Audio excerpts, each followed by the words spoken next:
Buenas tardes, compañeros. El día de hoy vamos a estar hablando acerca de los derechos reales.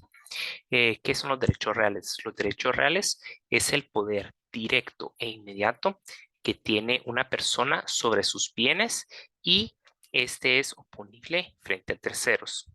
Conforme a la corriente de estos, se tienen dos corrientes, que es el numerus apertus y el número clausus.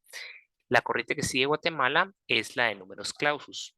Y esto se da dado que el libro segundo del Código Civil establece claramente cuáles son los derechos reales que existen. La clasificación de los derechos reales son de disposición y de goce, que son la propiedad y su forma especial, que es decir, la copropiedad, de mero goce, que son el usufructo, el uso, habitación y servidumbre, y de garantía, que son la hipoteca y la garantía mobiliaria.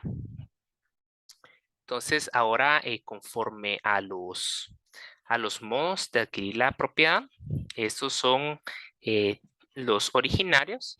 Estos se dan cuando se adquiere propiedad de un bien que no ha sido susceptible de apropiación, es decir, pese a que se adquiere sin haber un traslado de dominio.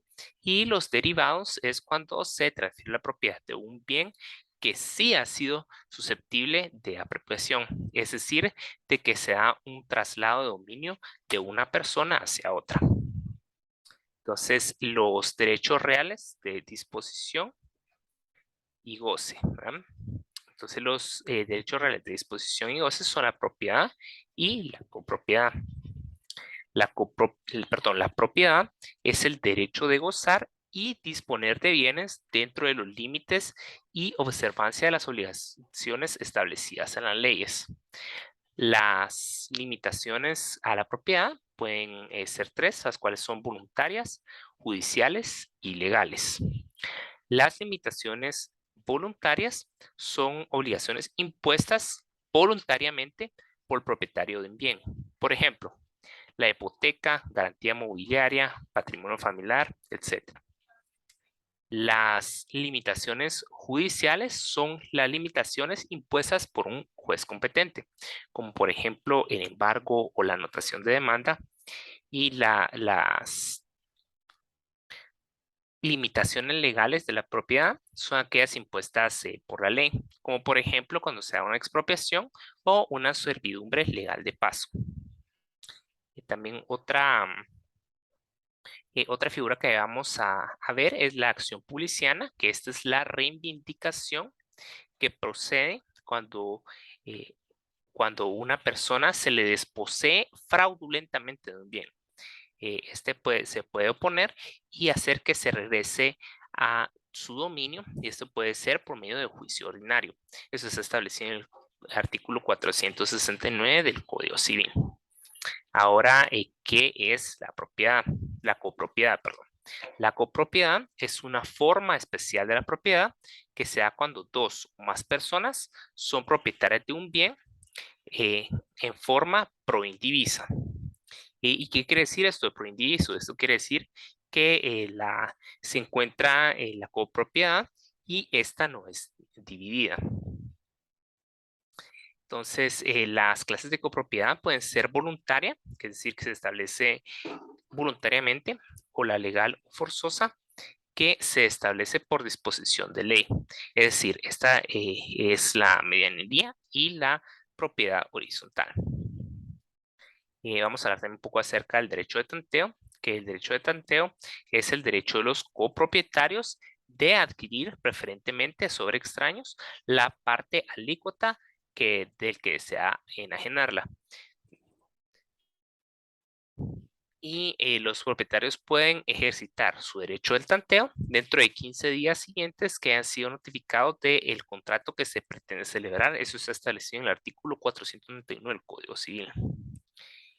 Los copropietarios no pueden ser obligados a permanecer en copropiedad, dado que la ley establece que ningún propietario está obligado a permanecer en comunidad, por lo que cada uno puede en cualquier tiempo pedir de que se divida la cosa común. Esto está establecido en el artículo 492 del Código Civil.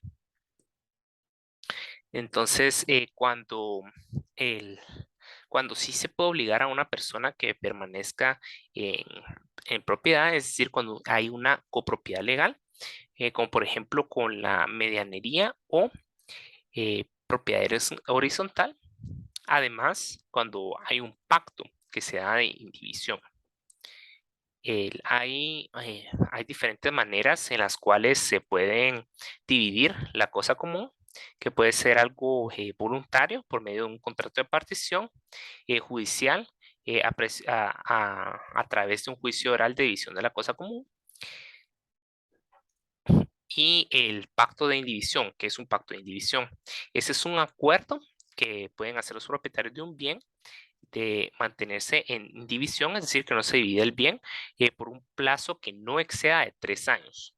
Sin embargo, estos pueden ser prorrogados, según lo establecido en el artículo 493 del Código Civil.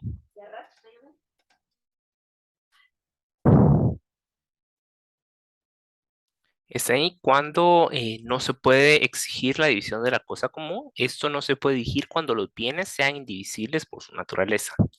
Hay 5 maneras de poder extinguir la copropiedad. La primera es por la división de la cosa común, por su pérdida, por la destrucción, por la enajenación o por la consolidación de todas las cuotas en un solo copropietario. Eso está establecido en el artículo 503 del Código Civil. Ahora vamos a hablar un poco también de la medianería y de la propiedad horizontal. La medianería es una forma legal de la copropiedad en la que una pared, foso, seto o cerca divide dos fincas contiguas y le pertenece a los propietarios de la misma, a excepción de los siguientes casos, es decir, cuando hay un signo contra la medianería, como por ejemplo, cuando hay ventanas o huecos abiertos en las paredes divisorias, cuando la pared, vallado o seto se encuentren construidos de una sola parte de las propiedades, cuando la pared soporta las cargas de la construcción de solamente una de las propiedades, cuando la albardía cae sobre una de las propiedades, cuando existe una mampostería de un lado de la pared divisoria, cuando la pared fuese divisoria entre un edificio del cual forma parte de un jardín, campo, corral o sitio en el edificio, cuando una propiedad se encuentre cerrada totalmente por vallas, cerca o setos y las contiguas no lo estén, cuando la cerca es distinta, especial a contigua, y cuando en la cerca de alambre el alambre esté clavado únicamente de una parte. Esto está establecido en el artículo 506 del Código Civil. Y vamos a hablar también un poco acerca de la propiedad horizontal, que la propiedad horizontal es la forma legal de copropiedad en la que cada persona es propietaria de un piso, departamento o habitación y copropietaria de los lugares comunes de un edificio de más de una planta, cuyas unidades tengan salida a la vía pública. Eh, el piso es un conjunto de departamentos y habitaciones que están construidos en un mismo plano horizontal. El departamento es una construcción que ocupa parte de un piso y la habitación es un espacio construido por un aposento. Esto está establecido en el artículo 532 del Código Civil. Se origina la propiedad horizontal cuando los propietarios comunes de un edificio deciden someterlo a este régimen, cuando una o varias personas construyan un edificio con el mismo propósito y cuando en una disposición de la última voluntad se instituya a herederos como legatarios de distintos pisos de un edificio susceptible a propiedad horizontal. Eh, en este caso, una pregunta que pueden realizar también es si se puede construir una propiedad horizontal sobre un bien inmueble que tiene gravamen, y la respuesta es que no, dada que la ley establece que todo bien inmueble que quiera formarse bajo propiedad horizontal debe encontrarse libre de gravamen, limitaciones o anotaciones, salvo que presten su consentimiento expreso a las personas cuyo favor estén inscritos los gravámenes. Esto está establecido en el artículo 530 del Código Civil. Entonces, ¿cómo se puede construir la propiedad horizontal? Eso se debe constituir en escritura pública y se debe inscribir en el registro de la propiedad. Esto está establecido en el artículo 531 del Código Civil. Los elementos comunes de la propiedad horizontal son el terreno, las cosas necesarias para la seguridad y conservación y servicios generales. Esto está establecido en el 533 del Código Civil. La indivisión forzosa hace referencia a que los elementos y partes comunes se deben de mantener en división forzosa mientras dure el régimen de propiedad horizontal, es decir, de que cualquier pacto en contrario será nulo.